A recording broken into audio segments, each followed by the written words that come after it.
For a few weeks this summer, the Vatican went quiet. The Pope was away, resting at the old papal retreat in the hills outside Rome, the place popes have gone for centuries to escape the heat and the pressure of the city. And while he was gone, the machine that runs the Catholic Church did what it always does when the master is away. It relaxed. It made its little plans. It settled back into its old habits. And then, a few days ago, Pope Leo XIV came back. But according to those who watch these things closely, the man who walked back through those Vatican gates was not quite the same man who left. Something had changed in him over those weeks of silence. And within days of his return, a strange tension began to spread through the offices of the Roman Curia, a feeling, hard to name, that something is coming, that the quiet is over, that the Pope everyone had filed away as a safe, moderate caretaker has come back from his rest with a very different idea of what he intends to do. I'm Father Marcus, and I have to be honest with you, because I've spent my life inside this church, and I know how to read its silences. What may be about to happen in Rome is one of the most consequential things to hit the Catholic Church in a generation, and almost no one outside those walls is paying attention yet, because this is not a story about a scandal or a single decree. It is quieter and far bigger than that. It is the story of a pope who watched his predecessor get torn apart from the inside for years, ambushed, undermined, sabotaged by men who smiled in public and worked against him in private, and who has apparently decided that he is not going to let it happen to him. He is not going to wait to be attacked. He is going to move first, and he is preparing to do it now, before the men who could stop him even realize what is happening. So stay with me, church family, and hold on for three things, because the third is the one that matters most. First, why the man the whole world called a moderate is about to do something almost nobody saw coming.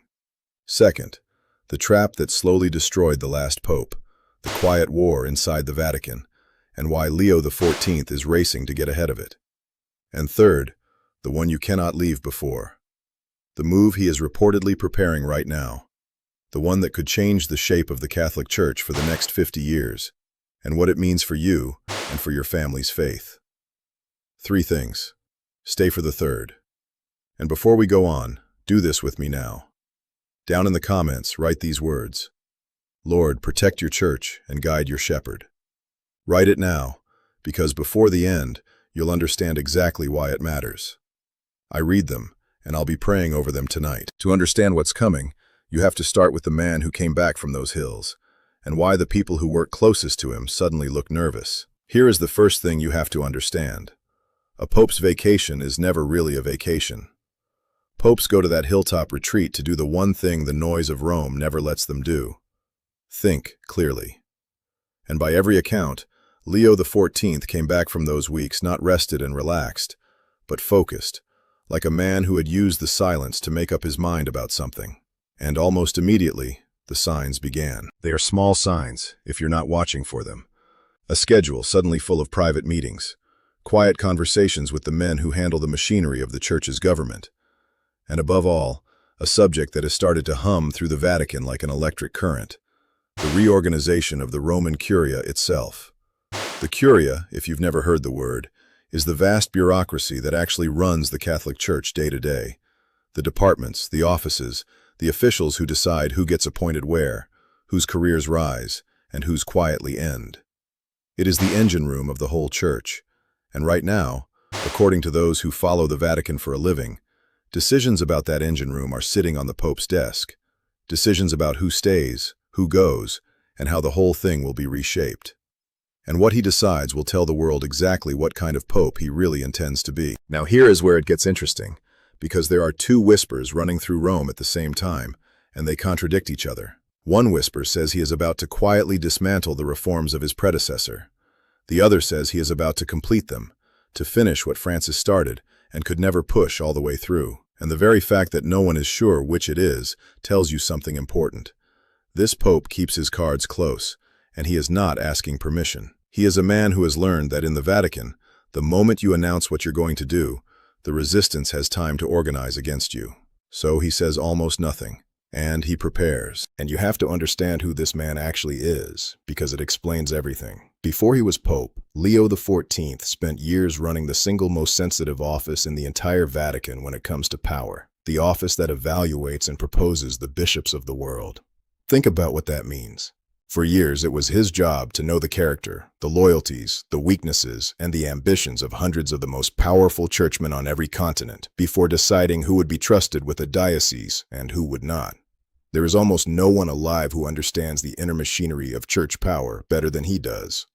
On top of that, he is a trained lawyer, a doctor of canon law, the discipline that maps, with surgical precision, exactly what a pope can do, how, and when. So when a man like that goes quiet and starts holding private meetings the week he gets back from vacation, it is not a man drifting, it is a strategist setting up the board. And to understand what he's setting up and why he's in such a hurry, you have to understand what he watched happen to the last pope, because that is the trap he is running to escape. Stay with me. Here is the part almost no one says out loud. For much of his pontificate, the last pope, Francis, was at war. Not with the world outside, with his own house. From almost the moment he was elected, a section of the church's own hierarchy set itself against him. Some of it was open. Cardinals publicly challenged his teaching, published letters demanding he answer them, questioned whether his decisions were even valid. But the far more dangerous part was the part you never saw, the quiet part.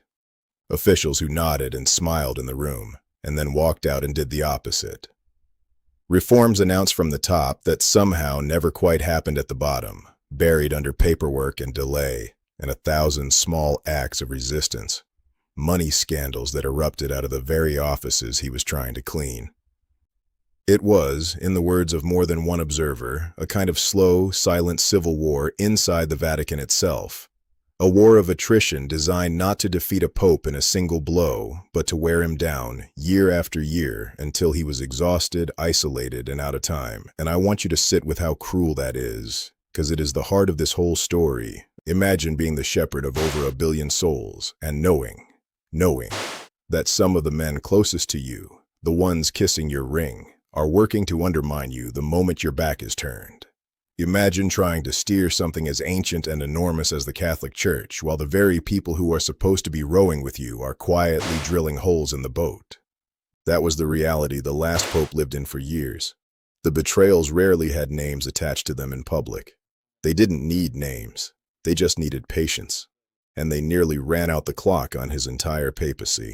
Now here is the detail that ties it all together, the one that should make you lean in. Where was Leo XIV during all of those years? He was inside. He was in Rome, in that most sensitive office, watching the whole thing unfold from the front row. He saw exactly how the resistance worked. He saw who smiled and who sabotaged.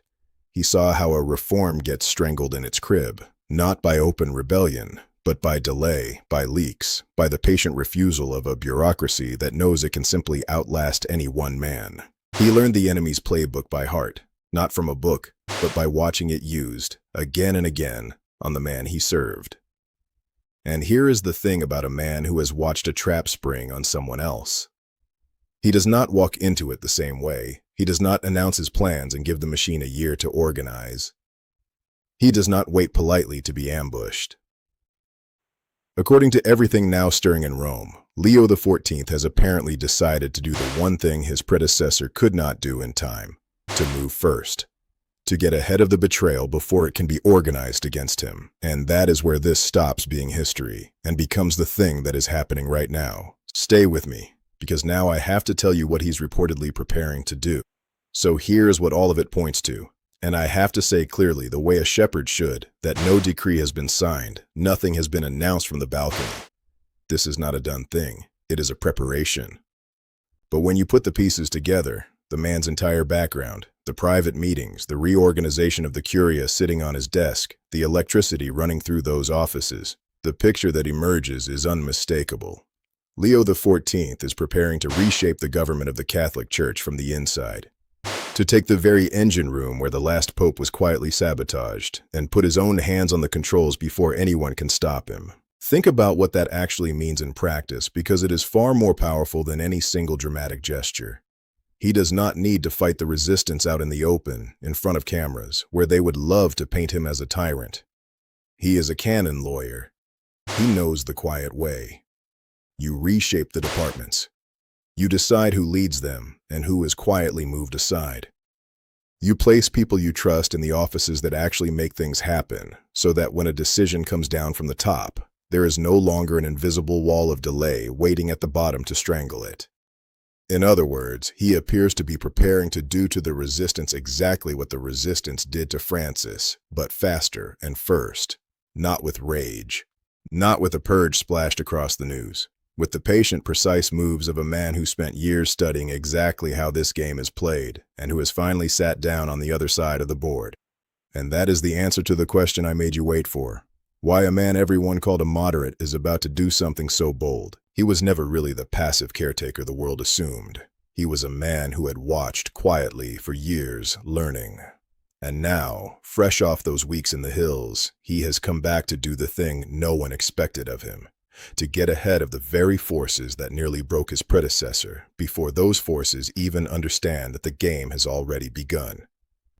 Now, there are two ways to read what's coming, and honesty demands I give you both. To one side of the church, this is a rescue. A strong shepherd finally cleaning a house that badly needed it, protecting the flock from the intrigues that have poisoned Rome for a decade. To the other side, it looks like the opening move of a new civil war. One more turn of the wheel of division, and the truth is, we do not yet know which it will become, because it has not fully happened yet. What we know is that the man in white has stopped waiting, and whichever way it breaks, the church that comes out the other side of it is not going to be exactly the same church that went in. Which brings us to the part that is really about you. So let me speak to you now, because this was never really a story about Vatican offices and cardinals' careers. That was only the surface. Underneath it is a question that lands on your own doorstep, on your own family. Because the shape of that engine room in Rome, who runs it, whether it serves God or serves itself, quietly decides what kind of church your children and your grandchildren will one day walk into. A church with a shepherd brave enough to clean his own house, even when the house fights back. Or a church slowly hollowed out from the inside by intrigue, by careerism, by men who forgot they were meant to be servants and started acting like princes.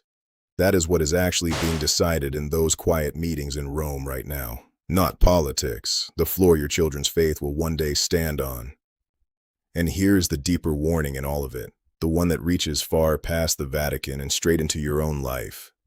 Because the thing that nearly destroyed the last pope was not an enemy outside the walls. It was division inside. It was a house turned against itself. And the Lord Jesus said something about that which has never once been proven wrong. Every kingdom divided against itself is laid waste, and every city or house divided against itself will not stand. Matthew chapter 12, verse 25. A house divided cannot stand. That is true of the Vatican. It is true of your parish. And church family, it is true of your own home. The same poison that eats an empire from the inside is the same poison that eats a family. Resentment nursed in silence. Betrayals that never get named. Everyone smiling in the room and warring in the heart. If you want to know how to pray for the church tonight, pray for her unity. And then go and guard the unity of your own house with the same fierceness, because a divided home cannot stand any more than a divided church can. So here's what I'm asking of you. Do not just watch Rome from a distance and shake your head. Pray. Really pray. For this Pope, that whatever he is preparing, he does it not for power but for the good of the souls in his care. And then look at your own house, and mend whatever is quietly divided in it, before it costs you what it nearly cost the last pope. Because the great battles of the church were never won by the men with the most offices. They were won by ordinary faithful people who refused to let division have the last word in Rome and in their own homes. People like you.